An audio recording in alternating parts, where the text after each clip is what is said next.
My name is Trevor Magnuson, and I partnered with Cameron Clay, and we toured Franklin Rogers Ballpark here in Mankato. The ballpark is owned by the city, and the team is Mankato Moondogs is owned by Mark Ogren and Tom Garrity. Tom is also an owner of the Sioux Falls Stampede and Canaries, so there's kind of a partnership going on between the teams now. Scott Ogren is the director of the ball team or the ball club, and Kyle Mrozik is now the vice president. He's been with the team for 13 years, and he used to be the GM, which that position's now being filled by Greg Weiss for his third year now. Our tour was given by the coordinator of marketing and sales, Kate Frolick, and she basically talked a little bit about the history of the ballpark, some of the renovations they've made recently, kind of just all the insides and outs of the stadium and what they have done in the past and what they're hoping to do in the future. So it was a real good experience for us. We got to see where the concessions are, got to see kind of the tour of the stadium, see where all the media is going to be and all sorts of other places as well. So Cameron's going to start us off and go over what we thought were the good design points of the stadium. There were a lot of good design points at Franklin Roger. We highlighted 4 in particular. The first one that we noticed was the awning that they have over the home plate section of the park. They did this fairly recently. Gives a lot of fans protection from the sun. Also helps offer a great view, and as a whole, it just makes the stadium look a lot more professional. The second thing that we highlighted were what they call the loft and the dog pound, which are 2 individual seating sections. The dog pound is located on the third baseline, and the loft is over by the first baseline. The loft is a raised section that they use for exclusive parties, usually businesses that they schedule seating for in advance. And I'd say probably it offers the best view of the park. It's elevated a little bit, and you can pretty much see the entire diamond from there. So that's something we definitely thought was nice. And the dog pound is located on the third baseline, as we mentioned. They have a lot of parties out there. They have usually open kegs there, open buffets, and it's also a great way for fans to interact at the park. The third thing that we highlighted for what the stadium does a nice job with for design points was the storage space. What they like to call their storage spaces in the ballpark are bays. I believe, I'd have to remember, I think there's 6 bays. About half of them are owned by the Moondogs for Franklin Rogers, and half of them are owned by the city. The ones owned by the city are used for a lot of the landscaping equipment that they use to upkeep the stadium throughout the year. And the ones that the Moondogs use, they use for a lot of things with their storage, concessions, and things like that. So that's one thing that we highlighted. And the final thing that we highlighted was their usage of seats. They actually took the seats from the Verizon Wireless Center downtown where the hockey team plays, the old ones, and they brought them in to the stadium, so they actually didn't have to pay for new seats at all, even though they're still in really good shape. I'd say it's one of the nicest things about the park. They reuse the seats from Verizon and pretty much reuse materials. So now getting into some of the poor design points. Again, being an older stadium, there were a few that were pointed out to us through the tour and some that we noticed ourselves. But mainly, one that really stuck out to me, especially being a ballpark that houses, some pretty good competition, was one that, when Kate gave the tour, she kind of explained to us how most ballparks, of a higher grade professionally or at minor league, or even this collegiate kind of level, they get drained every about 7 years, kind of like under the field and whatnot. She didn't go too in-depth with that actual process, but she had said that Franklin Rogers hadn't had this done in 40 years. And part of this is because the ballpark is city-owned, so it is hard for them to get funding for such renovations or such projects like that. So that's one of the kind of main things that we kind of noticed as kind of a poor design point. I think it's more so poor funding more than anything, as in they should try to find a way that they can maybe outsource or if they can get a cheaper deal and get the city to help them with that. But another one we noticed is the scoreboard is really outdated.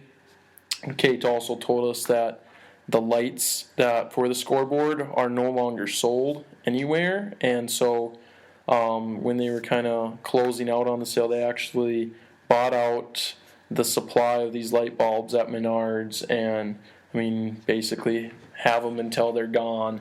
So once they're gone, they're going to have to look at replacing that, which will definitely be a welcome sight to probably a lot of the fans of the stadium. Another one of the poor design points is for a stadium that seats nearly 2,000 people, there's only one set of bathrooms, and that's kind of right by the concession stands. And as Cameron pointed out, there's often all sorts of events where parties are hosted or if businesses come out.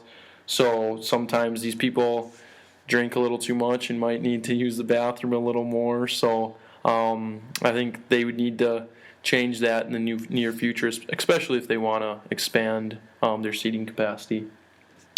Lastly, one major one is that the visiting team doesn't have a locker room. Basically, they'll get to the game, and if they're not changed already, they'll have to change in the dugout. And I think just from personal experiences in baseball, and I would think it would just be respectful to other teams to have this kind of accommodation for them. I think it could be a hassle for some people, but other than that, it is a pretty outdated stadium, and they are planning a lot of renovations to it. So hopefully in the coming years they take care of some of these issues. So the next thing is what we took away and what we learned from the tour. There are three things that we highlighted for that. The first thing was that facilities involve a lot of upkeeping. When Kate was kind of giving us the round of the tour, she mentioned a lot of updates that they really want to do. Trevor also kind of mentioned that. Even for a small facility such as Franklin Rogers, it's crazy how many things that they have to upkeep. So when you think about like a bigger baseball diamond like Target Field, you can imagine just how many things that they have to deal with. So that's one thing that we definitely learned from that. One thing that we also learned from it was just how difficult it is for raising funds for new things in the park. It's really difficult, especially for the Moondogs, because they are publicly owned, I should say, by the city of Mankato. Probably be a lot different if they were private, or I should say the Moondogs are privately owned, but the facility, Franklin Rogers, is publicly owned. So when they're trying to raise new funds for the park, they have to go through the city of Mankato to do so. Whereas if it was privately owned, the owners could just invest in it themselves, which would make it a lot easier. Because as we learned, Kate explained to us that the two owners that co-own the team they're doing very well for themselves. So it'd be a lot easier for them to fund that. So that's one thing that we took away, was how difficult it is for them to get new funds for the things, even though they have so many that they want to update. And the final thing that we took away from is, even though if you're in a smaller facility or a smaller team, it often means that you have more than one job. I know our book has talked about that a lot this year, but we kind of got an idea of it when we were going through the tour. I know Kate, like we mentioned, she's the director of sales, but she's also the director of marketing. So when you're with a smaller team like that, you have a lot more than one duty. And even though it's a smaller job, at the same time, I feel like it's just as rewarding of an experience, if not more, than if you're at a bigger place, because you get to kind of branch out and learn some new things by doing a lot of different things. So if one thing were to be changed at Franklin Rogers Ballpark, I asked Kate this question as she works, working there, what they think they need to be changed. They want to really change their handicap accessibility in the stadium. When Cameron was kind of going over the good design points, he mentioned the loft, and that I noticed personally had that handicap accessibility to it, in which I really like that. We saw the pictures of those in the slideshow here, but they want to really change the seating in the actual stadium where Cameron was talking about where that awning is, and they have a lot of groups that come up, specifically LEAP and others that need these handicap areas, and there's not a whole lot of seats for them right now, and that's just kind of the main thing they want to focus on, main thing they want to change right now. is kind of being more accessible to these. So they have more opportunities to come out to the ballpark, have more opportunities to enjoy the Moondogs. I mean, that's just going to put a positive image into these people's lives and the others as well. Just seeing how well the Moondogs are going to be accessible to the handicapped of that sort. So. Lastly, one idea that we thought is something to take away with this project is just thinking about how different Franklin Rogers would look like if they get all their funding updates done. Kate kind of went over a lot of them when we were going through it, and even though it's tough for them to get the funds for it, just thinking about how different the stadium would look if they did that is kind of crazy to think.